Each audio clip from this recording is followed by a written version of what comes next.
Hi, friends. Welcome to tonight's live chat. Good to see you guys. Hope you're doing okay. I'm trying to think of what I did today. I try to take a little bit of a break before I jump on to kind of center myself. And I didn't do that this time. I've just been busy all day long. Do you guys have Saturdays like that? You say, you know what? I'm just going to do some lawn mowing. I'm just going to move some plants in the back. I'm going to clean out the driveway a little bit. And you end up doing laundry and cooking dinner and painting. And it's like, is this really a Saturday? Is this an off day? Because this is starting to feel like a work day. So that's been my day today. Hopefully you guys had a really relaxing day. Let me fix Instagram. As always, let me get them on with us so that we can have a full-blown conversation. Now, I'm going to explain in just a second. Let me get Instagram up and running here. And then I will give you an explanation of kind of where we're going in tonight's conversation, because we did yesterday talk a lot about siblings, and we talked about those siblings who, I don't want to say it this way, but I'm going to say it this way. They feel sent straight from the devil because they do any and everything that they can to make you feel less than, unloved, right? Pushed to the side, pushed into the black sheep role, and forgotten. And it's so destabilizing, right? But in tonight's live chat, let me do a welcome message. I'm going to say, hello, friends. Come join me on my channel to comment and engage with the community. We're going to leave it like that. Okay. Instagram is up and running. Everything looks good. Let's jump in. Okay, guys. So yesterday's conversation was more about siblings. In tonight's live chat, I want to stretch a little bit of this topic to include also family members, because when I looked at the research, the updated research on parasitic lifestyles, we can actually say that there is some data that shows a parasitic lifestyle in the realm of sibling relationships, but also in the realm of family, because a lot of people incorrectly believe, I'll put it that way, they incorrectly believe that asking in a demanding way or taking or feeling close to that person enough to even steal or take without permission anything that they want is okay, because the relationship is automatically that of one that is close, trustworthy, and biologically close, right? I mean, we can kind of relate to that, as just humans in everyday life. We believe that it's okay to say certain things to our siblings. It's not going to rub them the wrong way because we have an unspoken dialogue that maybe I don't have with Jim across the street. It's okay to look at my sibling and say, when are you going to find a job? It's about time. Okay, I'm getting tired of you asking me for loans and not paying them back. And your sibling may, shoot back at you with something and giggle with you, or, they get an attitude and you understand that. And so you give them space and you guys get over it. In worse situations, you may go no contact because you guys can't get along. That's a common sibling relationship dynamic. But sadly, there are parasites. I'm going to put it that way. Parasites in your family. You guys know what a parasite is, right?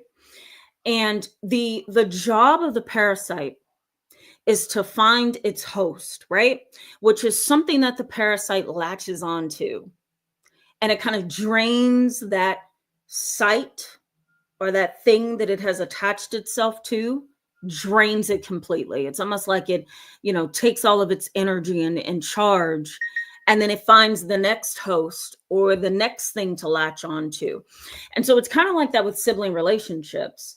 In a family dynamic, the sibling who is maybe less motivated, the sibling who is maybe depressed and anxious, but also very manipulative, the mom and the dad, so the mother and the father, who are quite narcissistic, but they're vulnerable narcissists. So they come off as being humble and modest. They dress like hippies, which I love the hippie style, but they dress like hippies.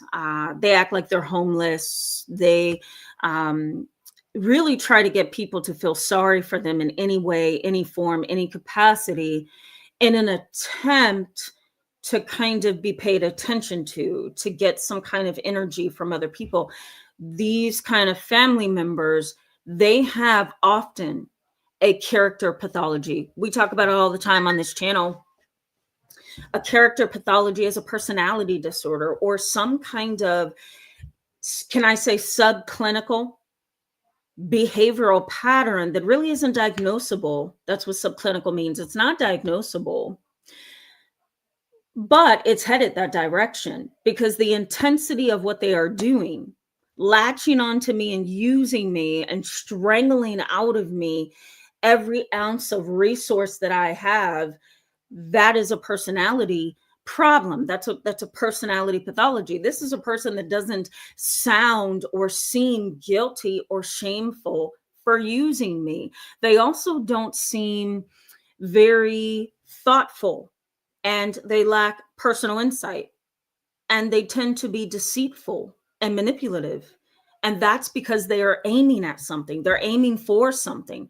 There's a lot of exploitation without reciprocation in these kind of family relationships.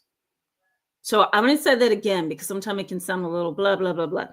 So there's often exploitation without any reciprocation. So your brother says to you, do you think you could loan me $350? You may say, for what? And he may say, I'm trying to buy a new bedroom suit, maybe some, new furniture in the living room. I just feel like I need to be getting rid of my Mario Bros couch and buying something that's a little more adult. And you may say, well, this is why I've been encouraging you to get a job. Bro, you got to get a job. You just can't keep going around asking people for loans and then you can't pay them back. And your brother may say, I know you're right. I know you're right. You loan him the money, right? He buys the new furniture for his apartment. It looks great. 3 months go by, 4 months go by, 9 months go by, right? Now here we are at a year and you say, I got to ask for that money back. I'm trying to go on vacation and I was off last week 5 different times and I just need the extra money in my pocket. Do you have the money? Can I just possibly get my money back? And he may say, yeah, I'll get you that back next week when I get paid. Next week comes, right? Friday hits. Does your brother call you? You text your brother. You said you were going to pay me today. So can I come by and get it? What does your brother say? Oh, I forgot to tell you, I had an expense I had to pay it on. Oh, man, I'm sorry. Can you please give me 2 weeks? Because my next paycheck, I promise I'm going to pay. I promise I'm going to pay you back. And you may say in frustration, see, this is what you do, but I'm going to give you another chance. You better not disappoint me. And your brother may say, I won't, I promise. 2 weeks come by. What do you think is going to happen? What do you think is going to happen? He's not going to pay you. It's a pattern. That's my point. The parasitic presentation of a behavior or behavioral presentation is constantly unchanging, inflexible, very rigid, manipulative. And there's exploitation without reciprocation. It's me, me, me, me, me. And what's interesting about those who have a parasitic lifestyle, especially in the family dynamic, it's really hard in the family dynamic because with a friend or a best friend even, you hope that they respect you enough to say, you know what, you've done this thing for me. Let me pay you back as soon as possible. But there are some friends that do better than family members. Why? Because The dynamic within the family is a complex, maybe unhealthy dynamic, and it makes it really hard for honesty, clarity, respect, boundaries to be utilized. These kind of individuals, they have an antagonistic personality. An antagonistic personality. You may be wondering, what does that even mean? Antagonistic personality is they are masters at twisting reality. Oh, that wasn't alone. It was never alone. No, that wasn't alone. You said you would give me the money. And that may be the last thing you said, right? Or maybe you didn't say it at all. But they are masters at twisting reality. They also believe that they are better and smarter.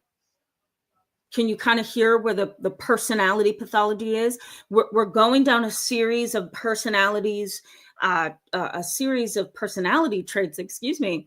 And tonight I'm going to be with you very symptom heavy, which means I'm going to be throwing up a lot of symptoms to pick and pull apart and discuss tonight in tonight's live chat, because these individuals have a ton of symptoms that causes them to be negative individuals within our life, right? Or in our lives.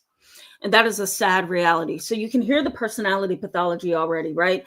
The twisting of reality. That's something that can be very, very manipulative. And you have to be able, if you're going to twist reality, you have to be able to think a certain way in order to find that combination, right? Think about a combination lock. To find that combination, right? You kind of have to think some things through. Manipulate the truth, manipulate reality, manipulate emotion, manipulate words. And some people with a personality pathology are really good at doing that. They are really good at manipulating reality. So they twist reality, right?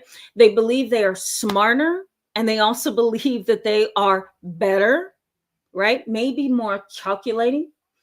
And if nothing else, they're highly critical, gossips, talk about other people, judges other people, demeans other people, acts superior, right? Here's the symptomatology right here, right?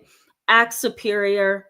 They tend to be very difficult to have an agreement with. You've seen those people, you make an agreement with them, and the agreement becomes a playground. And you just, those of us who do not think like this kind of character that I'm outlining, we don't know which way the parasitic person, we don't know which way this person is going to go, especially when they are using you, using somebody else, using all of you. You know, we don't know what the person's going to do, because it's like a playground for them. You know, the playground is full of lies, deceit, manipulation, judgment, criticism, twisting of reality, playing with your perception of what was said or not said.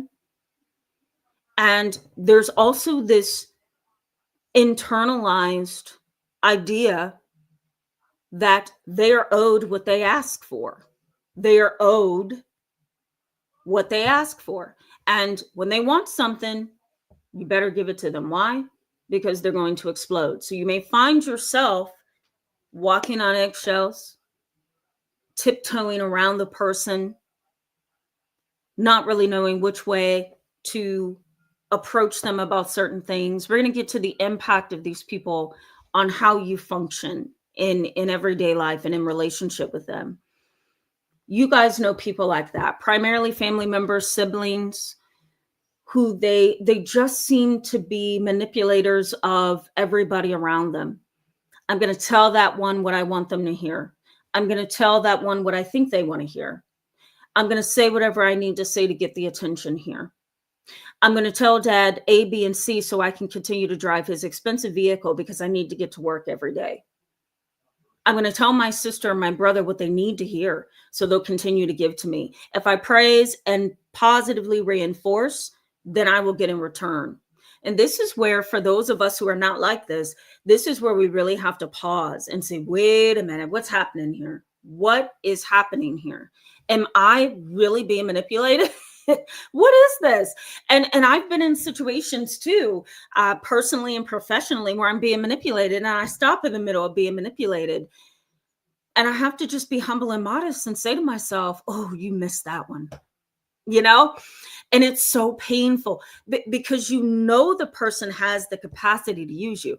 You know the person has the capacity to manipulate you.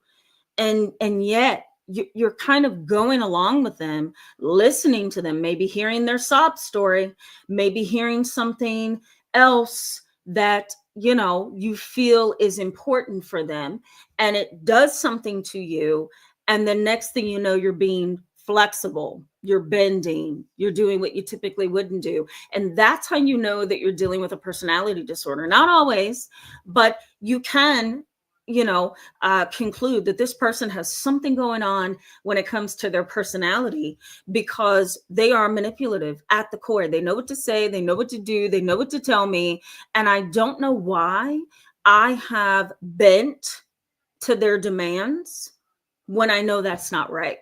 And that's sometimes how you know you're dealing with a personality disorder. When you come up against that family member, you come up against that sibling, or even you come up against that person anywhere in your life, and you find yourself kind of falling back, or kind of coming away from your firm boundary. You find yourself kind of bending and twisting things for the person, making excuses for them, minimizing what they do. That's when you know something's wrong here. I'm being manipulated in a way that I almost missed myself, right? So that could be like a really nice barometer of these people, but they tend to be very dysfunctional in how they communicate, how they behave, how they interact with everybody, not just you. You may be part of their manipulation game for now, but at some point you're going to get brushed to the side, because now they got to go over here to Bob. And then when they're done with Bob, they're going to go over there to Tiffany. And then when they're done using Tiffany, they're going to go to Grandma Nunu, right? Might as well throw Aunt Bibi in there too, right? So it's not just you. They go around the family and they manipulate and they use everybody that they can. So what do we call these kind of individuals? It's really hard, right, guys? Because we can call them manipulators, and we can say that they have very dark and maladaptive personality traits because of how they behave and how they engage in relationships. They are not necessarily normal people, quote unquote normal. They are manipulative. They are dominating, deceitful. We're going to go down a whole list of things that they are, just so you can have the clinical thinking on the symptoms that they show. But they tend to be very deceitful. This is how they get what they want. Now, the fact that they are sometimes callous and cold and emotionally detached makes it really easy for them to use you, right? Think of that parasite that attaches to the site, or attaches to the location that it wants to suck all the energy out of, right? That host, that thing that it is latched on to, a parasite latches on, sucks all the energy out of that host or that person, and then they go somewhere else when they're done. And that is really how a sibling, a family member can be when they have a presentation that is that of a parasite, right? Or they live a parasitic lifestyle, which most of you are familiar with that term. Let me also say this antagonistic personality. We have what's called ready for the new terms, guys, because I know you guys love new terms. The antagonistic tetrad. The antagonistic tetrad. Have you ever heard of that? Here's what it looks like. I'm going to put this in the chat. So antagonistic tetrad. Okay. And this individual is very interesting because there's 4 overlapping characteristics. Okay. 4 overlapping characteristics. 1, Machiavellianism. Two, we know in Machiavellianism, right? It's kind of like this uh, dark, maladaptive personality that likes to see other people suffer, be uncomfortable, become afraid, be very anxious because of something they've done. So I slept with his wife, and he's my boss. But it feels good to know that I have one up on my boss, because my boss doesn't know I had an affair with his wife. I used to have a male client that would come in to see me every now and then. This was his storyline. His storyline was, slept with my boss's wife. He knows nothing about it, and I feel good about it. He says every time he tells me to do A, B, or C. Well, really, what he was doing, he worked as a I can't think of what those people, what their titles actually are, but they are in the back of the mailroom at the post office, and they kind of move things around, and organize mail and make sure mail is getting to the places it's supposed to go. I can't think of the actual title. But when he came to see me for a therapy session 4 years ago, he says, you know what? He says that, sorry guys, I'm trying to get comfortable here. Oh man. He says to me, he says, I feel really good. I feel really good about having an affair with my boss's wife, because every time he tells me to do this or do that, he says, all I think to myself is, okay, because I'm seeing your wife again tonight. And I used to just be like this when he would leave my office. I would literally just be like, is this something I need to be reporting? Let me think this through for a second, because he's so dark. But he had the characteristic of Machiavellianism. It gave him an ego boost. He felt important, superior, and better because he had a one up on his boss. So there's a Machiavellian piece to this antagonistic tetrad. Okay. So Machiavellianism, there is grandiose narcissism that's a part of this. There's psychopathy, and there's sadism.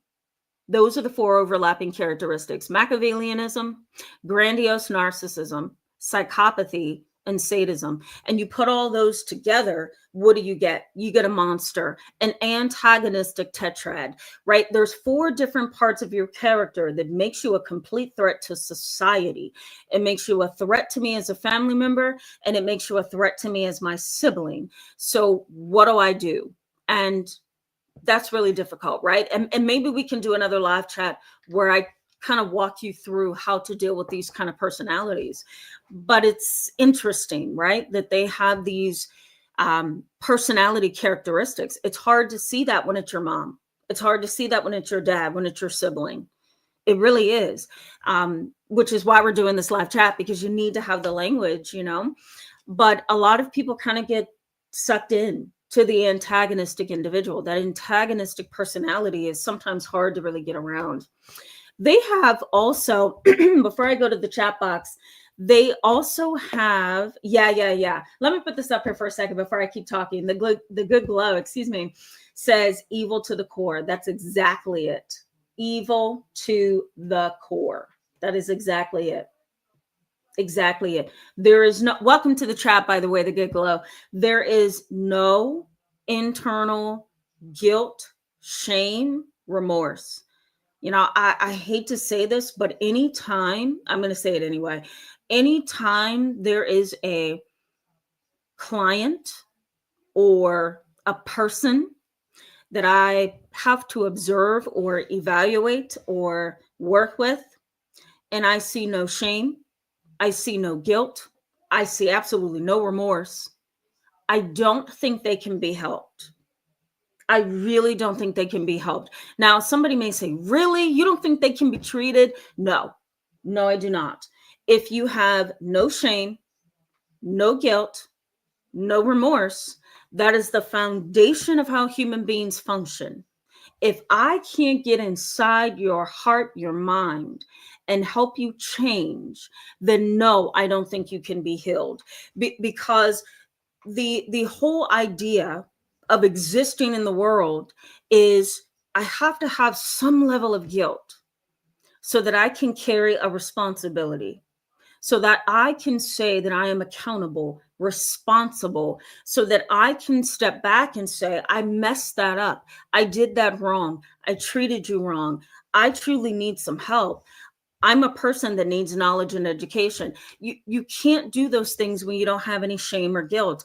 Guilt really is a necessary mechanism for growth. When you don't have guilt, then you can't self-reflect. You can't see how you're affecting everybody all around you. You don't have the capacity at that point to look at yourself and say, wait a minute, I'm using him, I'm using her, I'm using them, right? And you become this exploiter. You don't know how to reciprocate. There's no mutuality in anything. There's no respect. And there's nothing to keep you grounded because you're not humble. You're not modest. You're not available. And so that, to me, when you don't have the ability to experience those things, then I don't think you can be helped. And sometimes family members, siblings who live the parasitic lifestyle, they attach to you and they drain you of all your resources. If there's no guilt, shame, or the ability to self-reflect, then I don't think they can be changed. Usually what happens, and this is interesting, some of the research backs this up, that usually a person who lives a parasitic lifestyle, a sibling, a family member, they often have what we call maladaptive schemas. And really what that is, it's deeply ingrained patterns of thought and behavior from childhood that are self-defeating. Maladaptive schemas, they're deeply ingrained patterns of thought and behavior from childhood that is self-defeating. So an example of this could be a schema that is, think of it as a mentality. It's rigid, it's inflexible, it causes social isolation. There's this dependency and this incompetence that the person can feel vulnerable from. So let's say, for example, I'll give you an example. Sometimes these work better for my mind too. A maladaptive schema can actually be, for example, your brother. Maybe your brother had a childhood where his mother never had trust in him.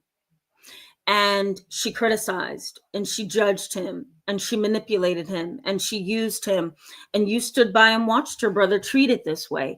He gets to 21 years of age, moves out of the house, goes to college, gets a job, ends up getting married. He's doing good in life, but he has a maladaptive schema. He has this deeply ingrained pattern of seeing himself that's unhealthy, which means the criticisms that his mother had him under, it developed within him this maladaptive mindset, this maladaptive schema that says, I don't deserve anything. I am incompetent. I am not able to stand on my own 2 feet. I have a dependent personality, a series of traits and behaviors. I don't trust anyone around me. I'm very paranoid. So if you have a sibling who's living the parasitic lifestyle, you might actually want to look at your parents and try to figure out, could you have created this, right? Could you have created this? Being a critical, emotionally detached, emotionally immature parent raising a child can cause that child to experience maladaptive schemas as they develop over time. And they kind of hold those schemas or that mindset very closely. And so the parasitic lifestyle may not necessarily be somebody who's unmotivated. It could be somebody who is unmotivated, but also depressed, anxious, struggling with fear, apprehension because of those maladaptive schemas or mindsets. They may socially isolate because they don't think that they're capable of anything. They withdraw and they are constantly couch hopping. Have you seen people like that? Maybe your sibling is like that. I'm going to sleep at Bob's tonight. Then I'm going to go to Kelly's. Then I'm going to go to Tiffany's. Then I'm going to go to Scott's house. And that's the way he lives his life. He couch hops, and he gets his money through playing video games or borrowing money from other people. And then what does he do to you as your sibling? Well, he attaches to you drains you of all your emotional energy, your financial stability, and maybe even your confidence, because everything that he does minimizes who you are. And so he's just sucking all the life out of you, right? And so this is the parasitic mindset within the family dynamic and with a sibling. In tonight's live chat, we're going to be a little bit symptom heavy, if you will. As soon as I come back from the chat box, I'm going to go ahead and give you guys at least 16 different common challenges with these kind of individuals. A sibling who is leading a parasitic lifestyle, a family member who is also leading a parasitic lifestyle. And then I'm going to give you some information on the impact that it has on you. Most of what we talked about yesterday can also fit into today's conversation as well. I feel like I need to say that. And once we sign off, I will connect both videos so that it can be like a part 1, part 2 for you, because technically that's really what it is. All right, guys, let me go to the chat box and welcome you.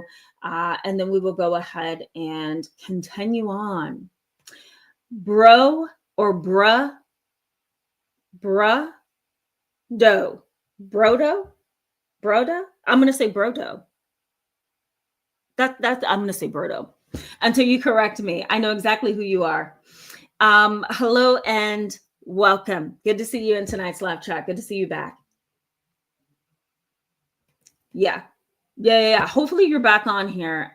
It was 7:30, but I needed an extra 5 minutes. So A and B, it's really good to see you. Welcome back tonight. T Bunny Shy, good to see you. Welcome back. Let's keep going. India X, hello and welcome. It's good to have you in tonight's live chat. Axe to Edge, Live Life, Ellie Wynn, my friend Shmita, The Good Glow, I already welcomed you. And James McDonald, it's really good to see all of you tonight. Welcome.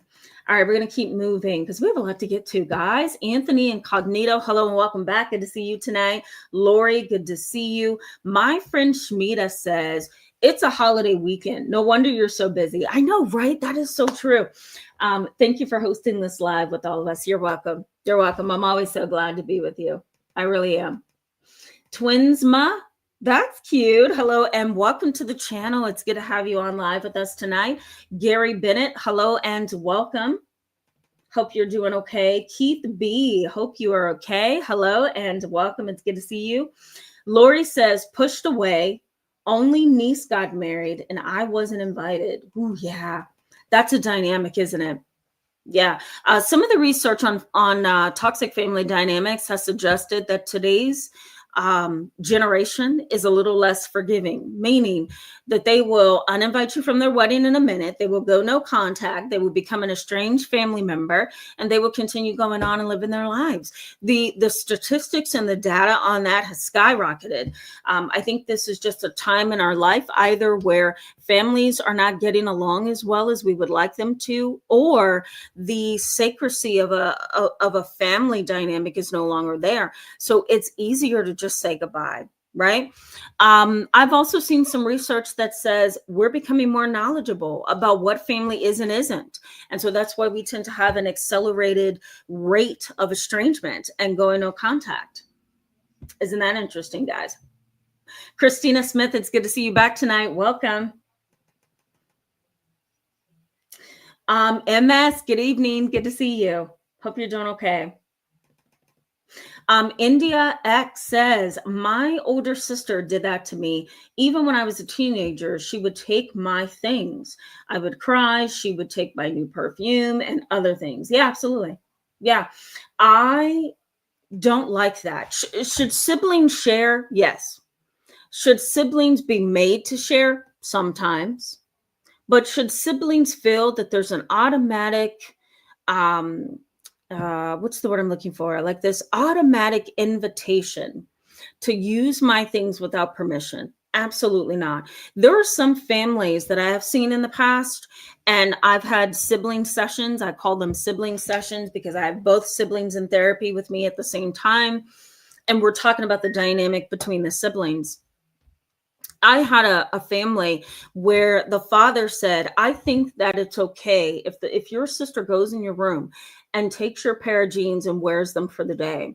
And I remember my client saying, but I wanted to wear those jeans that day, and you were rushing us out of the door for school, and you were late for work, and she stole my jeans without asking, and you told her it's okay, go ahead, get in the car. She says, and then you yelled at me saying I was being selfish. And I'm just sitting there like, oh God, this is so backwards.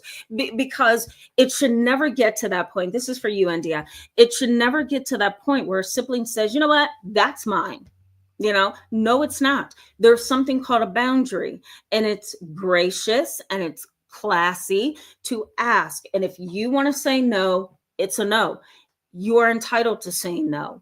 But when your sibling just takes your things, no, you're not entitled. You're not able, to say no, because you haven't been given that opportunity, right? They've kind of manipulated you and taken from you, or they've been deceptive and they've taken from you. And so I actually think that that's a very negative dynamic. I think siblings need to be held to the boundary. You ask, and if you don't get, move on, because they have the right to say no, right? James McDonald says, my mom and sister lived a parasitical lifestyle, taking and taking without giving and without regard for others' feelings. Yes, I've seen that dynamic with mother and daughter. Yep. So you know exactly what we're talking about, James McDonald. Lori says, mom divided to conquer and pit one kid against the other. She was successful. That is horrendous. And I really do believe that you reap what you sow, that's going to come back and bite people like her, because to pit two siblings against each other is extraordinarily manipulative, right? And yesterday we talked about a family alliance and a family coalition. And sometimes the parent can become friends with that sibling that doesn't really get along with you and turn that sibling against you. And so then it becomes a coalition because they agree with each other about you, right? And they have in common their dislike of you. And I just think that is just the ugliest thing. Axe to Edge, hello and welcome. It's good to see you tonight. Axe to Edge says the leech spirit, I call it. Yeah, there you go. I agree. It's one thing to truly need someone, right? We all need. My mom used to say, I can't think of what it is. It's a song. And she used to quote it all the time. And it may have been something like, people who need people. Tell me if I'm right, guys, or wrong. Let me put on there we go. She used to say to me, this was the lyrics of a song she used to love. People who need people are the luckiest people of all. Correct me if I'm wrong, guys, if you know which saying that I'm referring to.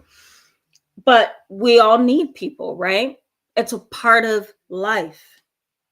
It's a part of life. But when you latch on to someone and you're holding on for dear life, and because of that, they can't break free from you, that is a parasitic mentality. It's a dependency. Maybe you don't want your mom leaning on you 24/7. Maybe you can't handle your father leaning on you 24/7, right? Maybe you can't tolerate your brother calling you over and over and over and over throughout the week, asking for food, asking for a loan, asking for a positive word to his boss, whatever it is. It can really drain you, right? Yeah. Okay. T Bunny Shy says, I love my sister, but she is a parasite. All is transactional. She cons companies to give her free stuff, making false complaints. It's deep within her. Zero hope, literally. Yeah, I totally know people like that. Isn't it discouraging, T Bunny Shy? You look at them and you're like, how did you get this way? It's just so, I don't even know what to call it right now. It's angering sometimes too, right? Especially when you know that they are being very dishonest. They're doing something that is dishonest. They're not being honest at all. Don't you hate, there's a Walmart and Target feature on the app or in the app. And what you do with the app is you go into history. I've seen this as I'm returning things. You go to history.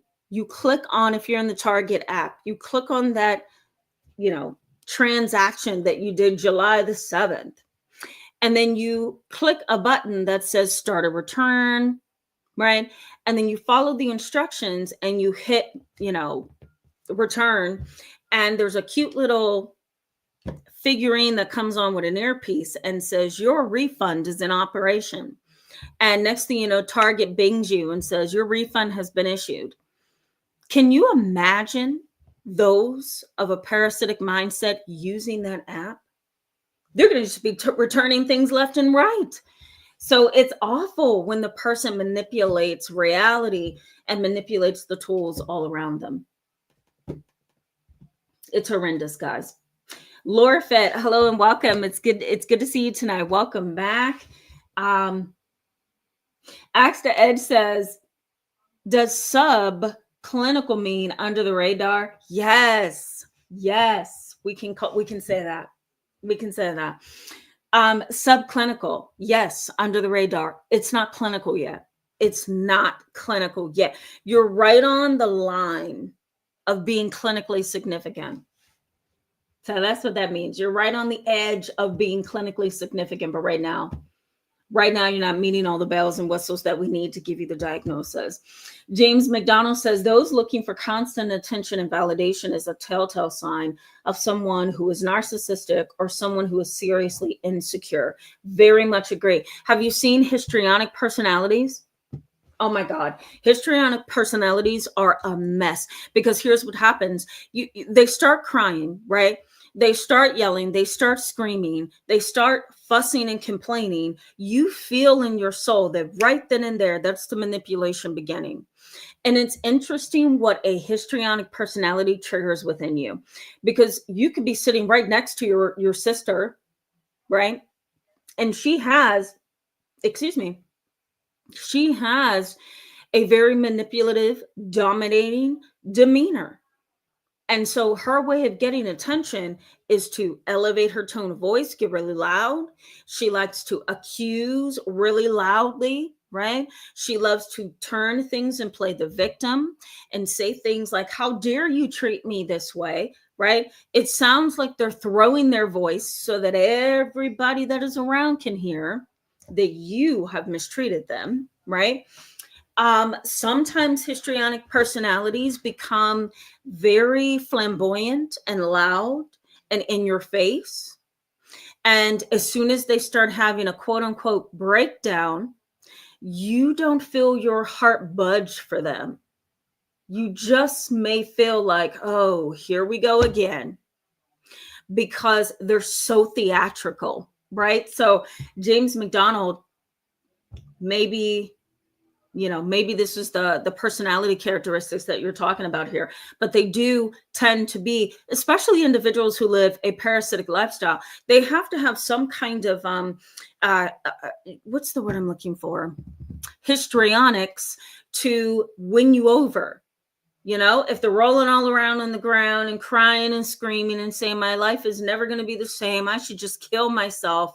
I don't want to do this anymore. I don't have the money that I want. I'm so tired of not getting the money that I want. I was fired again. I just give up. You may find yourself thinking, I have to help. And as soon as you lend that helping hand, what do you think that histrionic personality is going to do? They're going to continue to manipulate and manipulate and manipulate. And they're going to pull you back in emotionally with all of their theatrics. It's so emotionally overwhelming. I had 2 histrionic personalities that I've taken care of in the past 16 years of my career. And I never want to go back. I never want to go back. I will run away just screaming, no, let me refer you. Because it's something about them that just ticks every button in me, and it has to do the same to you. It has to, because they're not genuine people at all. All right, let's keep moving, guys. Okay, we have a lot to get to tonight. Tammy Nicely, hello and welcome. It's good to see you. Always good to see you in the chat box. Randy White, hello and welcome to the channel. It's good to see you tonight. Randy White says, I am dealing with this with my two kiddos. One is super forgiving and kind, and the other is super manipulative and overbearing, and she pushes the kind sibling around so much. What do I do, Tamara? Oh my God. Randy White, this is rough. This is a hard one. I don't have all the details, or I could give you a full, like, well, here's what I would do in your situation. Honestly, here's my suggestion. I would work with the super manipulative and, how did you put it, overbearing sibling. I would work with her. It's not the other kid that's the problem. It's the one who is very overbearing and very manipulative. I would deal with that child. And you can buy a series of books on Amazon that talks about being humble and modest and sharing and giving and loving your siblings. You could put your child in therapy and, get a child therapist who knows how to work really well with kids who are strong-willed and powerful. You can help that child redirect their energies into things that are more productive rather than pushing people around. I would even also question, where is she getting this? Is this child finding this overbearing manipulation somewhere in the environment? Is this child picking up on somebody in this environment who engages the same way? I once had a mom that came in to see me, I'm going to say back in 2020 during COVID time. And she said to me, I have no idea where she gets this arrogant disposition from. I have no idea why she thinks she can get whatever she wants when she wants it. I don't understand why she's so aggressive and this, that, the other. And then mom comes in for her appointment with me a month later, okay?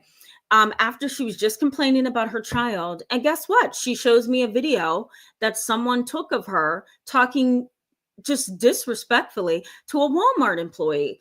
And she was that very same thing that child was. And I sat there and I thought, you can't see yourself in her. You can't see yourself in that child. And she really couldn't. She was blind. So you do want to ask yourself, is this child finding this somewhere in the environment? Is this grandma? Is this grandpa? Is it me? Is it my spouse? Who is it? Is it an older sibling? Is it a cousin? Is it somebody in daycare? Wherever you want to see where you can kind of find some connected dots, or some kind of connection, and go from there. That's really all I can give you. I hope it was helpful. It's all I can give you without knowing all the details. All right, let's keep moving, guys. Virginia Lou, hello and welcome to the channel. Thank you so much for that. I do really care. So thank you. I couldn't do this job if I didn't care. That's for sure. It's good to see you. Space Monk Tarot, you're my last one before we go back to the content. Space Monk Tarot says, Tamara, if I have an older sister who is parasitic and lives in the family home that I just want a legal dispute, should I charge her rent or kick her out? She undermined me my whole life. Well, I don't know. It would depend on what your legal dispute is, right? If the law says kick her out, put her out. If you feel like you need to give her a series of days before you close the door, you can do that too, right? I don't want to get in the mode of giving advice without all the details, but those are just some things that you could possibly think of. All right, let me welcome one more person, or let me read this last person, then we're going to go back to the content. MS, I don't know if I welcomed you. Hello and welcome. It's always good to see you in the chat box. MS says, Masters of Twisting Reality is a good name for a movie starring my sis in law and both my brothers. Oh, that's horrible. That's horrible. My Lord. Isn't it depressing when you have siblings who are not good, but then somebody marries into the family that's just like your siblings? Oh God, it's just horrible. It's horrible. Okay, let's get back into the common issues. Okay, guys, symptoms. That's what we're going to do right now. Then I'm going to give you the impact on you. Go back to the chat box. Then we'll wrap up. So what are the common symptoms? Let me take a sip of water, guys. Excuse me. What are the symptoms? Well, research in psychology suggests that if you have a family member, if you have a sibling who lives a parasitic lifestyle, and they know how to just latch onto your life, your energy, your mind, your heart, your good nature traits, and use you for everything that you are worth, then you could be looking at somebody who has a personality pathology who needs a lot of help, right? But research in psychology suggests that you're going to see a few common things. One is a callousness, hostility, and deceit. Kind of see these as three things that occur together: callousness, hostility, and deceit. If your sibling is hostile or hostile, as we talked about yesterday, then they're constantly resentful, constantly angry, constantly manipulating. If they are deceitful, they know what to say and do to get you to bend to where they want you to bend, right? And if they are callous, they're not going to have any shame or guilt. So those are three very clear but destructive personality characteristics. And you may find them at the core of your sibling. Oh, you're callous, so I see. You're cold, you don't care. You're deceitful, so you'll lie to get. And then on top of that, you're hostile. So you're angry and you're resentful and you're mean. Those are three bad things to have occurring at the same time. You may also notice with these siblings financial instability or dependence. They often are the ones who couch hop. They often are the ones who ask for loans but never pays it back. They're often the ones who say they're going to do something and they don't do it at all. There's a lot of financial dependence and a lot of financial instability with these people. You may notice little to no effort to improve. They're not going to get better because they don't care to get better. Why would they get better if everybody else is funding their life? Why would they get better if they can latch onto you and use you for everything you're worth? So typically, these are the people who say, oh, yeah, I've been looking for a job for about, 15 months and nobody's hiring anymore. Most of the places don't hire. Everything is online these days. So I guess I got to go online and apply for a job. Right. And then 7 or 8 months later, they may be saying the same thing. No, I haven't heard anything back. It's because they're not trying. They don't have this internal motivation to try. So you're going to observe little to no effort to improve with these people. This is just who they are. Shallow emotions. Remember the histrionic personality we just talked about? Shallow emotions. You can feel shallow emotions. If you are somebody that has great discernment, you can literally feel shallow emotions. Crying, screaming, arguing, complaining, critiquing, judging, all of it. You can hear when those different things are not really true to the person. They have a shallow series of emotions that they display or they exhibit or express. And you can feel that. There's an entitlement. There's an entitlement to the parasitic lifestyle. You owe me that. You owe me that. One time, right in session, I remember having a kiddo. She was 15 and mom was in the room with her. They were getting therapy together for their relationship. And she looks at her mother and she says, get me some food. I said to the mom, I says, Mom, I'm going to have you go to the waiting room. I'm going to sit with, her for now. And we're going to talk about a few things. And then I'll bring you in at the end. And she says, okay, thank you so very much. I says, yeah, not a problem. And right as mom touched the doorknob to leave out of my office, the daughter says, oh, Mom. And mom turns around and says, yes, honey. She says, go get me some food. And the mother stood at the door and you could see her literally processing. Should I say something or should I not?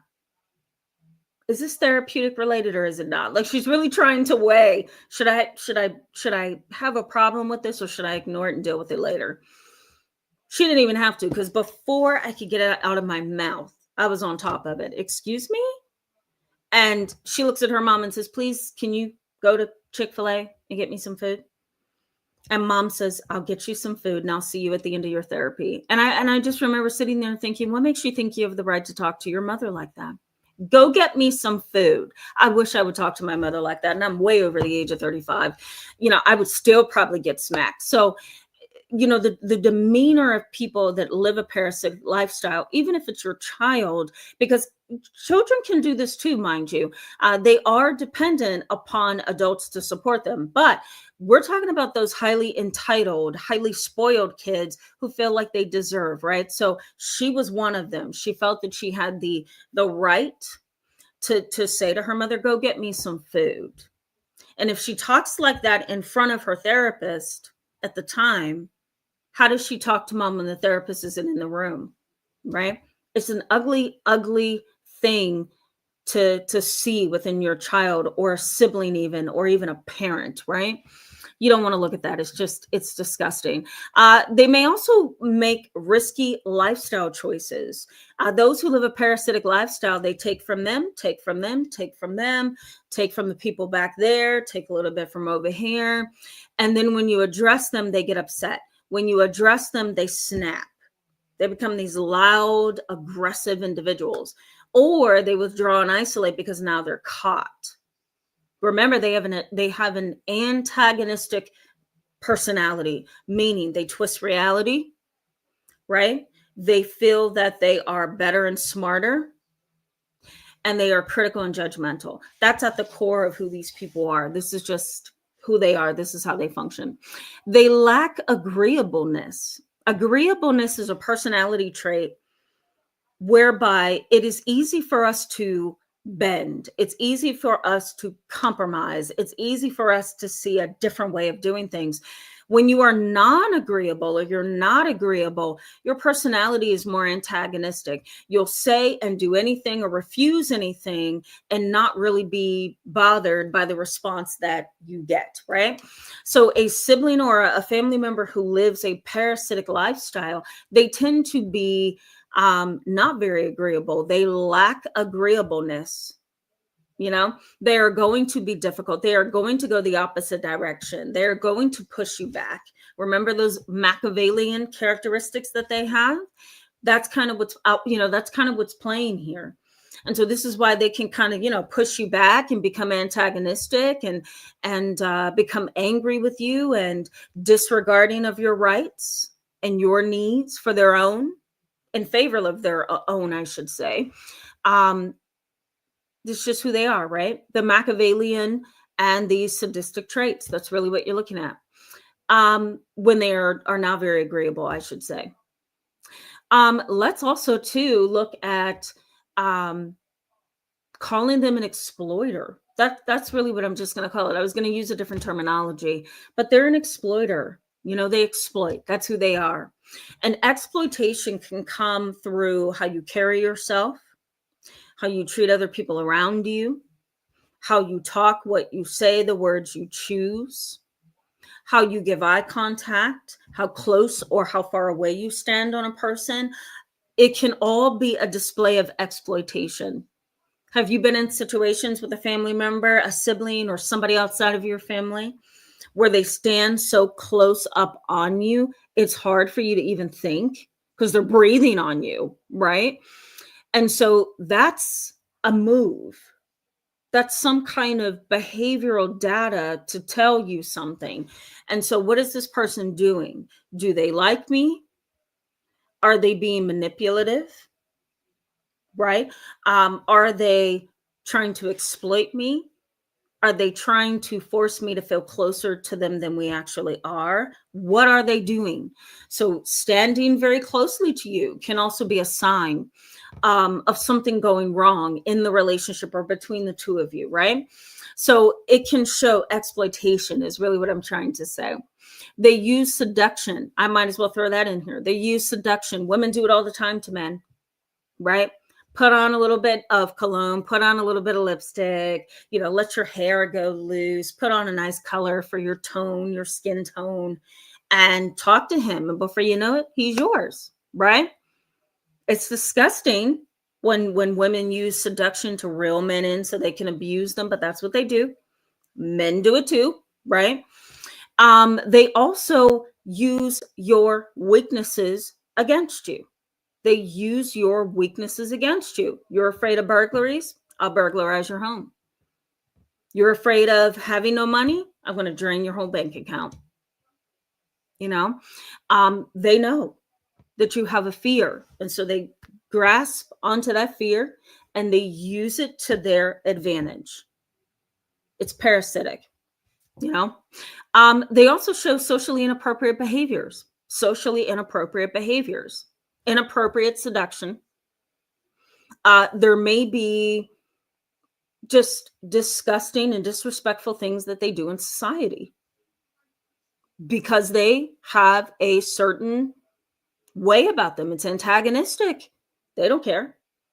They don't have a care in the world. They have dark personality traits. They're maladaptive. They're manipulative. They're uncaring. They're disregarding. It's just who they are. Keep that in mind. It's a little bit of a personality pathology. It may be subclinical, meaning that they don't meet that diagnostic criteria, for a diagnosis.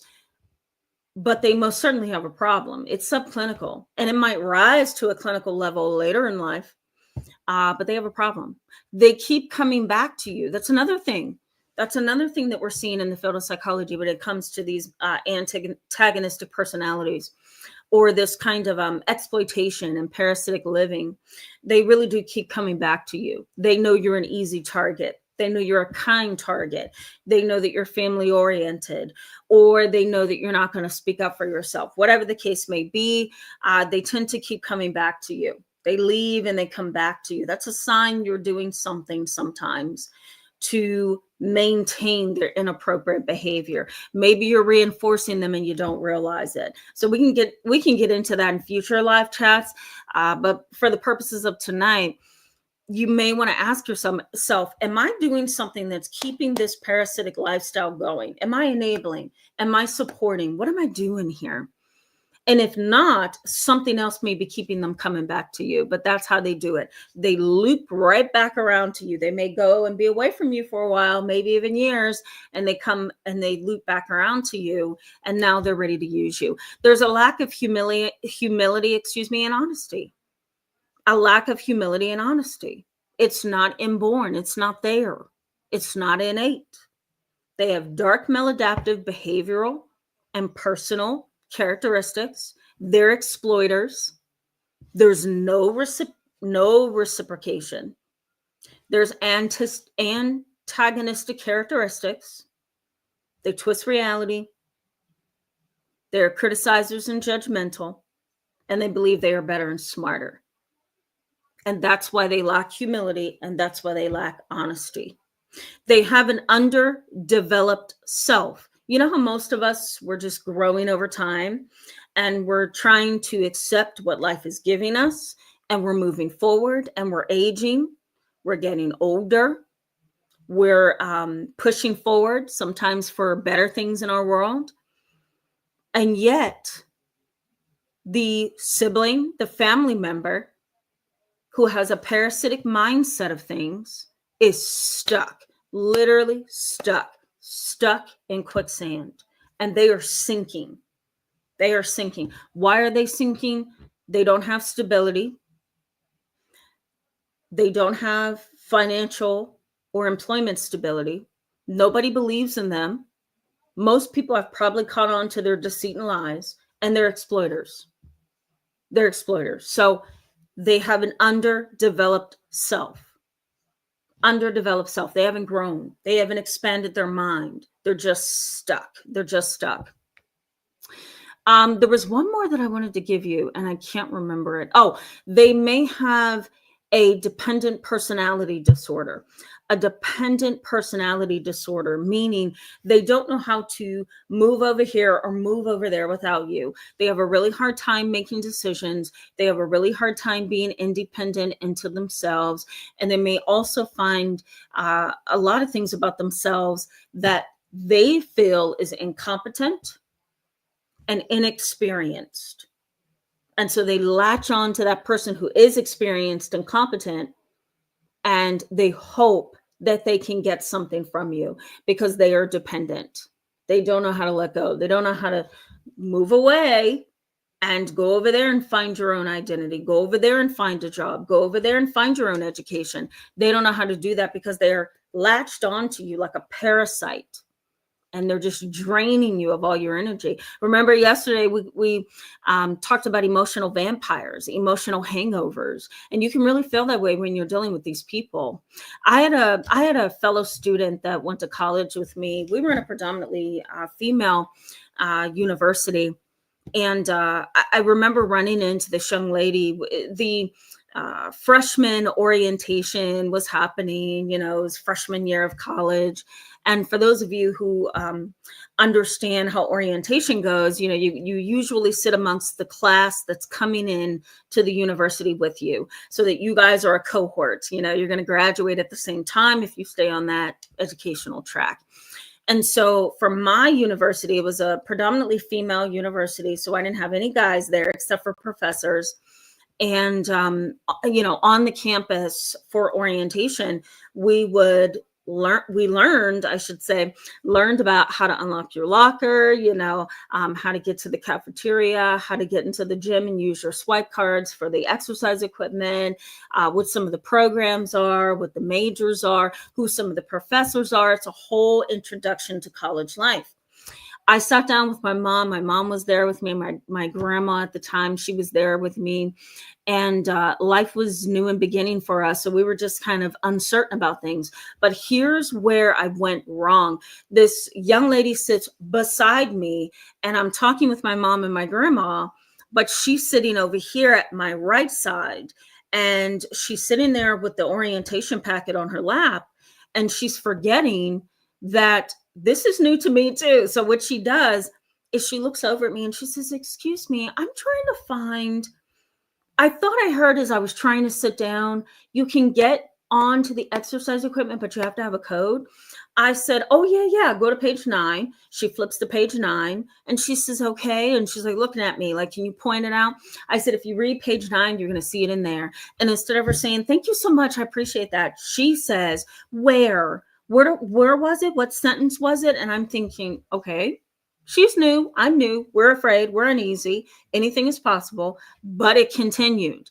And what I did wrong, and what I did to reinforce this kind of parasitic mentality, I kept giving her my support, and I kept offering her my support. "Did you see that on page 10? Did you see that?" And she's like, "Yeah." I said, "Okay, good. Just wanted to make sure you saw that." And I'm trying to be kind to somebody that may end up being a friend of mine on campus. And she became nothing but a headache. I had to avoid her. If I was in the library studying and I saw her walking across campus, you could bet your money that I was going to go to the coffee shop, because she was draining the life out of me. We were in a psychology class and a criminology class together. Forensic psychology was my minor. And so we were in this criminal justice class, and we're learning some pretty heavy and deep stuff. And she says, "Oh, it's so good to see you in this class." And I'm just sitting like, oh my God, get me out of here. And she just begged me for information for testing and information for writing papers and, notes that I was taking in class. And there was a point in time where I just had to tell her, "Listen, you're a bit much for me. And there are times when I need to be alone. There are times when I need to just sit at the coffee shop and go over in my mind what my professor said. I really cannot continue to support this. And you're going to have to step up and get things yourself. You can't continue to rely upon me." But this is how they are. They drain you. They use you. They manipulate you. And they're often deceitful. They're deceitful. They have sometimes the skill to do what they're supposed to do. They refuse to do it. Some are entitled and feel like they don't need to study. Some are quotation marks study. Some are entitled and feel like they don't need to try, right? They rather just get from you because you're there and you're making it easy. And that's a sad reality. Before I go to the chat box, let's do the impact on you. And then I'm going to go to the chat box. So what's the impact? Research in psychology suggests that you may find yourself going through the experience of subjugation. You know what that is? That is really just kind of suppressing your needs and your emotions because you're afraid of getting into conflict. When you've been around somebody who uses you for every ounce of energy, uses you for every ounce of money you make, every ounce of education that you've acquired, when they start using you, it really puts you in a bind because you don't want to disappoint them sometimes, and you don't want to be mean, and you don't want to say, you know what, I can't help you. So what do? Sometimes you just repress, suppress, offer your help, and you keep moving. And they use and abuse. So what happens when it's now time for you to interact in other periods of your life or other points in your life with other people? You may find yourself the victim of subjugation, that I'm going to suppress my emotions because I don't want to get into a fight. I don't want to get into an argument. I just want things to be a-okay because I just want peace. So you kind of suppress what you're really feeling because you don't want to deal with the conflict. You don't want to deal with the antagonism. You don't want to deal with the behavioral problem that you're going to experience. You may also find yourself kind of approval seeking. Did I give you everything you wanted? Did I give you everything you need? Did I support you good enough? Right? People pleasing. That's another piece of this. I want to make sure that I'm doing this right. I want to prove that I'm 100% independent. I want to prove that I can handle this all myself. I don't need anybody. I don't need a loan. I can do this all myself. And I want you to see it. So people pleasing and seeking approval. Pessimism. You may be very negative, and really, I don't blame you. Once you've dealt with these individuals who live a parasitic lifestyle, they have a parasitic mentality, and they suck all the life out of you and the energy. And sometimes they trample all over your values, your morals, your ethics, your belief system. And it's all about them, me. It's not about you. Pessimism can set in. Why would you be hopeful when you have a person like this who's crowding your view? Emotional inhibition. You may hold your emotions in. You may internalize. I'm not going to let my emotions show. I'm going to hold all of my emotions well so nobody can see what I'm thinking and feeling. So emotional inhibition. You may also find yourself emotionally disengaging with people in your world. The minute you sense a needy, dependent personality, you may emotionally regress. You may emotionally disengage because you don't want to deal with those negative feelings all over again. You may find yourself entering what we call a demand withdrawal kind of relationship dynamic. You may find yourself a part of a demand withdrawal relationship dynamic, meaning that if your partner demands something from you, you may find yourself kind of pull back and withdraw. Oh, no. We're not going through this again. That could be what you're saying to yourself. We're not dealing with this again. I'm not going down this road again where you're going to use me. I don't trust you. And that's another thing. You can feel very paranoid and be very mistrusting of most people. But you may find yourself in that dynamic with other people. There's a demand to withdraw. They demand, you withdraw. You don't want to go through the parasitic lifestyle dynamic ever again, right? You don't feel like you can say no. That's another problem. You don't feel like you can say no. That's how you know you're in a bind with somebody who lives a parasitic lifestyle. You can't say no. You feel like you need to just say, sure, why not? Or you may give them a sure, just tell me what time it is and I'll be there, right? That sounds frustrated. Or sounds like somebody who's tired, right? So you may find yourself having a hard time saying no. You may also fear putting up boundaries because there's going to be repercussions. That's how you know that you're dealing with somebody who is of a parasitic mindset. You can't put boundaries up because something is going to come to hit you or knock you off your balance at some point, right? It's hard to say no. It's hard to put up boundaries. It's hard to share your morals and your ethics because they're going to take offense to that. You may also find yourself, kind of refraining from telling them, you have to get a job. You have to pay me back. You have to give me my apartment keys back. You have to return my car. Why are you afraid to do that? Because the individual who lives a parasitic lifestyle may be a manipulator, maybe someone who goes around the family and triangulates, maybe somebody who gossips, right? So they're going to tell everybody about you and you're going to look negatively, right? So that person who lives that parasitic lifestyle, they negatively impact you over time. negatively impact you over time. You don't have space to live your own life. You don't have space to breathe. You don't have space to process and think, meditate, learn, and grow, because there they are, just in your face, asking and demanding. Remember that 15-year-old I just told you about, demanding, go get me some food, and thinking that it's okay. This is a problem. This is part of the antagonistic tetrad, right? This is an antagonistic personality. This is exploitation without reciprocation. This is dark and maladaptive. The etiological factors, which is really just the study of causation. So the cause of a parasitic mindset sometimes in research has been correlated to parenting style. So how the parent parented that individual can help us determine, why this individual lives a parasitic lifestyle. Why do they have a parasitic mindset? Younger children, younger babies of the family, if you will, tend to develop kind of like this parasitic lifestyle. My older brother, my older sister's going to pay my way.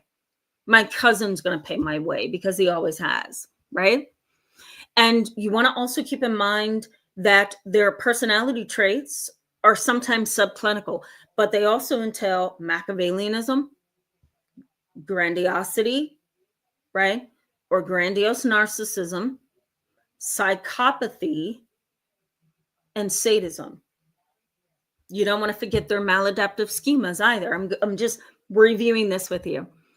Maladaptive schemas, they're deeply ingrained patterns of thought and behavior, often stemming from childhood. So they may feel like they're not capable. They may be highly dependent upon you, right?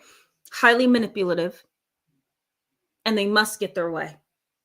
And so what do? They come to you and suck all the life and energy out of you, out of your life, out of your spouse, your children, because they don't necessarily have what it takes to stand sometimes, and that causes like this dependent personality. And that's not good, right? This is tiring, right, guys? I feel exhausted just talking about it. I know a lot of you, I see you still chatting and commenting. I know a lot of you have most likely experienced this. Tell me in the chat box or in the comments section, what do you think is the biggest issue with these kind of individuals? I personally and professionally believe that their antagonistic personality traits are the worst. I don't want anybody who is a grandiose narcissist in my space. I don't want to deal with a psychopath, right? I don't want to deal with a person who is sadistic, a person who is a Machiavellian, and they tend to have all of these things occurring in their personality. No way. I think that's the hardest part of trying to live a life with a person, a family member, a sibling who engages in the parasitic living that they have. So this is a lot, right, guys?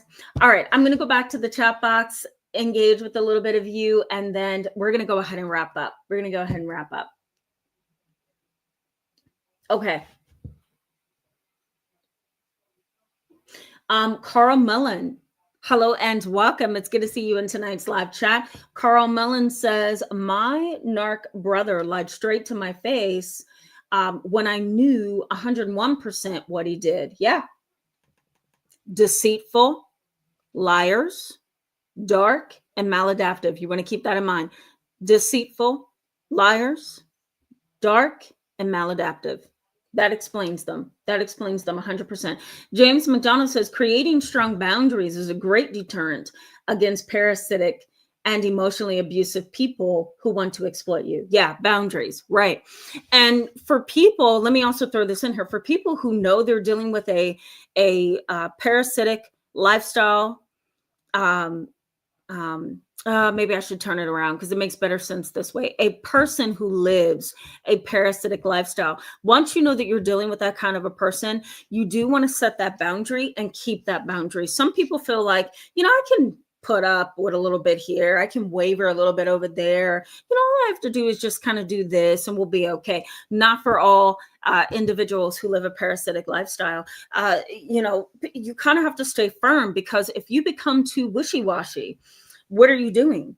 What are you doing then when you become wishy-washy? Well, you're allowing them a little small way into your life, right? You're kind of cracking the door to let them in. So sometimes you have to keep that firm boundary. Once you set it, keep it. Don't move. Some people can have some favor, a little bit of flexibility. Other people, you better not. You know what I mean? The Good Glow says, my brother is always asking to borrow money from me and then says I'll pay you back when I get paid. So oftentimes I would help him out. Right. However, in the last year, my answer has been no, no, and no. Yeah, sometimes you have to. Keep in mind that some individuals who live the parasitic lifestyle, they aren't always one who is suffering from depression, low motivation, anxiety. They may not be a person with a personality pathology. They may just be somebody that really does need the loan, but they are not capable of committing to what they say they're going to commit to. I'm going to give you your money back. Well, okay, thank you for saying that. That's really nice to hear, but you haven't committed. And when you're dealing with a person who can't commit to what they say, then that is still a parasitic lifestyle, right? Because they're going to latch on to you. They need what you're giving them, but they're going to latch on to you, right? And they're going to say to you, oh, I'll give that back as soon as possible. It could be years before you get that back. Why? Because they anticipated, or intended, I should say, to give you what you gave them back. But for some reason, they cannot commit to what it is that they say they want to do, right? And that's a sad reality too, because as the Good Glow is showing, sometimes you do have to say no. No. And I'm not saying no. And I'm not saying no because I'm being mean. I'm saying no because you can't commit. That's why I'm saying no. You cannot commit. And that's the problem, right? Okay. Lori says, you are so right, Tamara. Thank you. That's so nice of you. Lori says, you are so right, Tamara. It's so difficult to navigate situations like that. Yeah, it is. It is. And it can drain the life out of you so much that you don't know how to get out, because it's just drained you. Kyra knows, 144K. It's so good to see you. Welcome to tonight's live chat. We're going to keep moving because we're going to sign off in a little bit. Axe to Edge says, man, I love when you use the term playground. It is triggering, but in a good way. It just sums everything up for me. Yeah, it is a playground. It is a playground. That's the sad part. Captain Commenter, hello and welcome. It's good to see you back tonight. Captain Commenter says, there was no help for me. My dad never put my older sister into therapy because he was abusing me too. Absolutely. I'm so sorry to hear that. Parents abuse, right? It's a real reality. And, there is some research that suggests that the parasitic lifestyle is the result of, what did I say earlier? Parenting styles. That the dark maladaptive traits or characteristics are often interconnected or has been connected to parenting styles. So absolutely.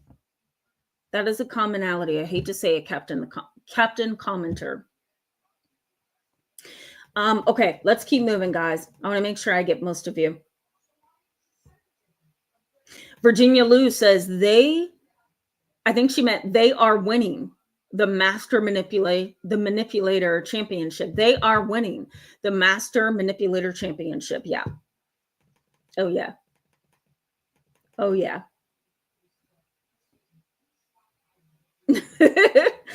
My friend Shamita, I love this whole. We need to make this a reality show, don't we? I love that. That's awesome. Aunt Baby should have had therapy a long time ago. Christina Smith says, you call them users and consumers. Yeah. Yep. And Pulsar, hello and welcome. It's good to see you. I saw you followed me on my slowly developing Instagram. It's good to see you. Thank you for the follow over there. Okay, let's keep moving. Elizabeth B, hello and welcome. It's good to see you back tonight. Attention seeking. Yes, sometimes they are. Yep. And attention seeking, excuse me, attention seeking can sometimes directly influence a histrionic personality. Isn't that something? Elizabeth, my friend, I haven't seen you in so long. It's good to see you. I'm glad you feel understood. I hope you're doing okay. I haven't seen you in a while. Okay, let's keep moving. Okay, guys. Okay, I feel like I keep going over you, and I'm so sorry. I don't mean to do that. Spirit Wine, welcome to the channel. It's so good to have you live tonight. Good to see you. Welcome. Virginia Lou, thank you for becoming a YouTube member. I was going to say a YouTube partner, a YouTube member. It's so good to see you as a member on the channel. Thank you for doing that. Yes, I do. Yes, I do. I do. She says, notice anything new near my YouTube name? Yeah. Member. I like that. That's really cute. Fried rice. Oh my God. Did you change your name from yesterday? You can't do that to me. I can't keep up. I really can't. Arwin Paria. I hope I'm saying that correctly. Thank you for the super sticker. If I can slow myself down a little bit. Always appreciate the super chat. Hope you're doing well. Let's keep moving, guys. We're going to wrap up here in just a little bit. I'm far behind in the comments. I already see that. So I'm going to skim. Gary Bennett says they have no consciousness and feelings. Their heart is darkened with evil. Yes, I do agree with that. I do agree with that. When you look at the antagonistic tetrad, right, it it is consisting of a constellation of 4 overlapping characteristics. And remember, it's the Machiavellianism, which is dark. It's the sadism, which is even darker. It's the grandiose narcissism and the psychopathy. You know, if you look at personality traits of 4 of those things, how can one person be this all at the same time? It's a possibility. And that is even scarier, right? To think that a person can have all of those different ways that they kind of exist in the world, right? Yeah. Positive vibes only. Hello and welcome. It's good to see you tonight. And I'm so sorry that has been an experience for you. Don't you feel hurt when that happens? I've had that happen to me before in my past. Not by my mom. Not by my mom. Hold on, guys. Excuse me. Not by my mom, not by my siblings, but extended family, you know, and they call you right before they ask you for something. Yeah, I've been there. I've been there. Docs Robinson, hello and welcome to the channel. It's good to see you. You are right. No conviction, no growth. There you go. I agree. Nancy R, good to see you back tonight. Hope you're doing well. Ellie Wynn says, I call them anti-human. However, they are anti-life even. Yeah, I like that. Anti-human. Yeah, absolutely. Misunderstood C. Hello and welcome to the channel. It's good to see you and good to have you live tonight. Hannibal. Hello and welcome. Good to see you. Hannibal says, people need to stop trying to help shameless people. Let them be. Sometimes. And sometimes that's the only thing you can do, right? Is let them be. Okay, let me keep moving because I'm behind. Phil Bradley, hello and welcome. It's good to see you tonight. Welcome back. Okay. Trying to make sure I get most of you. Jack Dog Steve, hello and welcome to the channel. It's good to see you. I'm seeing a lot of new people tonight, which is awesome. Good to see you. Welcome. Okay. AMB says, my sister and our mother was emotionally unavailable to us. Yes, I'm so glad you brought that up because there is some research that is continuing to develop and kind of evolve around emotionally immature and emotionally detached parents. They tend to have the parasitic lifestyle as well. It's interesting. It's like, you know, they're immature, they're emotionally detached, they want to do their own thing. They don't want to be held accountable or responsible. They tend to have an antagonistic personality. They're exploiters of their own children. They are manipulators and a lot of times deceitful, excuse me. And so that often correlates to the parasitic lifestyle, right? Think about that parent who just doesn't want to be a mother, doesn't want to be a father. I can't stand it. That is that one thing as a professional that just irks me. You had a child and yet you don't want to be a mom. You had a child, you brought a child into this world and yet you don't want to be a dad. Okay, something's very wrong here. You know, it's a dynamic ripe for neglect, right? A and B. M and L Odell, it's good to see you back tonight. Kate M, it's good to see you as well. We're going to wrap up here in just a little bit. I'm trying to skim and get more people before I say goodnight. And Pulsar says, my brother passed away in February and my aunt wouldn't let me say goodbye. Oh, that's awful. And I'm so sorry for your loss. It's interesting how, you know, we can sometimes be towards other people when someone says that they have lost a close loved one or they've lost a sibling, they've lost a grandparent, a parent. You know how we just sympathize and we empathize and we say, well, if that were me, I would feel this way. So I'm so sorry for your loss. We mean well, right, when we do that. But here's the reality. It wasn't until my very healthy late grandmother passed away in 2020. It wasn't until then that I understood the total pain of death, grief, and loss. It is interesting that you almost have to experience. That's that one life thing that you have to experience in order to be able to truly empathize and relate, right? So I'm sorry for your loss. I know the pain. I understand.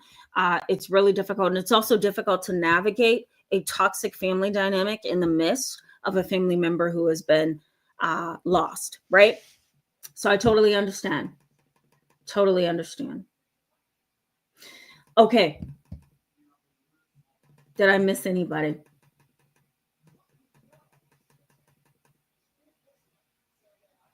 Positive Vibes Only says, it's so emotionally draining. I started connecting the dots after I started developing migraine headaches after these stressful situations. Yep, very good. I'm glad you could see that connection. There is some research that does look at the causation or the relationship between, those are two different things, the relationship between physiological symptoms and dealing with a stressful family dynamic. So there is some research. If I can find it, I'll post it in the comments section.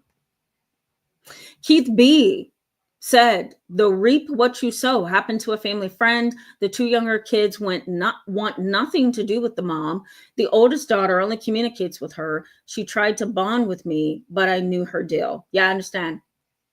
Yep. I just believe it comes right back around to you. It's a matter of time, right? Din Woke, hello and welcome. It's good to see you tonight. We're going to wrap up here in just a little bit. I'm going to put your comment. I'm going to put your comment up here, Din Woke. You said 100 parasites. 100 parasite lifestyle is my mom. Yeah. It's hard when it's your mom, right? Yeah. Okay. Dinwoke, I'm going to read some of this, okay? Dinwoke says, it is very sad, but I had to move away far. It felt like she wanted to prevent me from living my life. The obsession was real, and I had to choose my peace. I understand. Sometimes that's the dynamic, right? And it's a sad one. Regina Myers, hello and welcome. It's good to see you tonight. And Leslie Egg, good to see you tonight. Thanks for stopping in.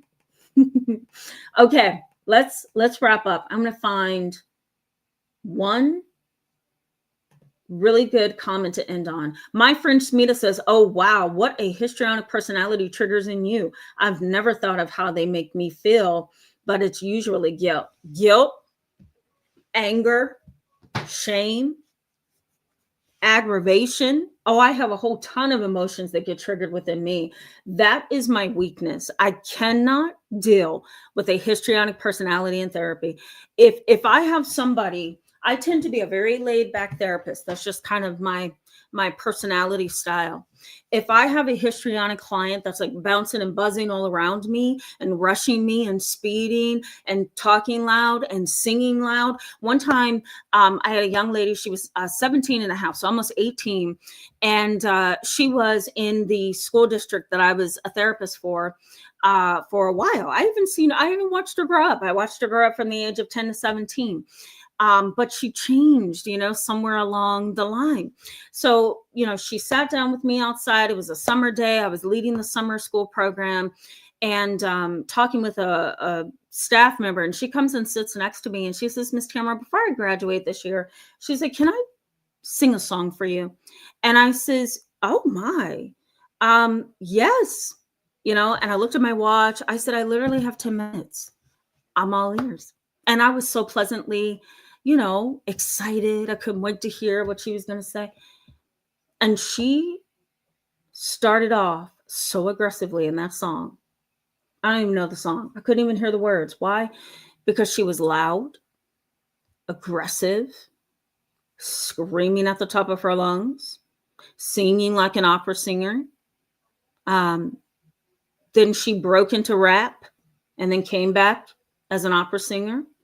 And she was all over the place, that it looked like she was a part of a rock band for a second there. She was throwing her hair around. And I'm just sitting there thinking, okay, either this is a joke or did I do something wrong? What is happening here? But it was a histrionic personality. And I never understood why, even though she was, someone that I had watched grow up from 7 to 17. It was like sandpaper. Like I couldn't deal with her. I couldn't do it. So histrionic personalities, they're very interesting. They're always the center of attention and they feel they need to be at all times. It's your worst nightmare. I'm going to leave it at that. Miss Janine, good to see you. Welcome back tonight. Miss Janine says, my sibling is a pretty and intelligent lady. She finally chilled out after a lifetime of saying, I love you, but I hate you. She always makes me unsure of how she really feels. I can totally understand that. Totally understand that. Yeah, that's a complicated dynamic, isn't it? Yeah. Kate M says, I really wonder if my dad has quiet histrionic personality disorder, but my sister is not restrained to change, but she just has an extreme fear of me abandoning her. You said, I really wonder if my dad has quiet histrionic personality disorder. Let's say he doesn't have it. You know why? Most individuals with the histrionic personality are never quiet. There you go. That's off the list. I mean, they tend to be loud, boisterous, flamboyant, attention grabbing, seductive, all of it. Force of Living, it's good to see you tonight. Hello and welcome. We're going to wrap up. I'm just looking for one more comment. Shauna Thompson, hello and welcome. It's good to see you. And welcome to the channel. I don't remember seeing you before. Shauna Thompson says, my golden child brother hates me so much, tells everyone I'm the problem, and raged at me with my mom most of my life. I often wonder if the golden child knows they're being abusive. Sometimes, I mean, not all golden children are abusive, but sometimes if they are entitled and they're, arrogant and they're self-centered, they can definitely take on the personality characteristics of an abuser and a bully. It's really disgusting to say the least. I'll leave it there. Okay. Ellie Wen, you're my last one. We're going to end on you because you bring up something that is the foundation of this entire conversation tonight. Those who live a parasitic lifestyle are what? They are stuck. Most of the time they are stuck financially, emotionally, psychologically, situationally, they're stuck. That is one thing for sure. So they are stuck, they are rigid, right? And they are not growing. That is the foundation of this entire conversation. They are stuck, they are rigid, and they are not growing. You really have to figure out how to deal with them. So stay tuned. I should be having a video next week. I may give you some tips on how to deal with the family member, the person who has a parasitic lifestyle, and they've drained the life out of you. How do you deal with that? How do you protect against that? So stay tuned. And of course, I'm going to be back, live next Friday and Saturday. Have you ever tried to say too many words at the same time? I need to stop doing that, But I hope this was helpful. I hope it gave you a little bit of information that you can kind of hold dear and near to you. If you feel guilty, if you feel, some kind of shame from these individuals who live these parasitic lifestyles all around you, your sibling, your family, just know that you are most likely not to blame. And what's needed is better management of the situation from you, healthy boundaries from you, right? And a very strong and firm core that reinforces why boundaries are important to you and why they need to be, continually important, right? Because we can set a boundary and then we lose it, but you got to keep that boundary, right? So I'll see you guys soon. I hope this was helpful. I hope you have a wonderful Saturday night and a Sunday. I'll see you really soon, guys. Good night.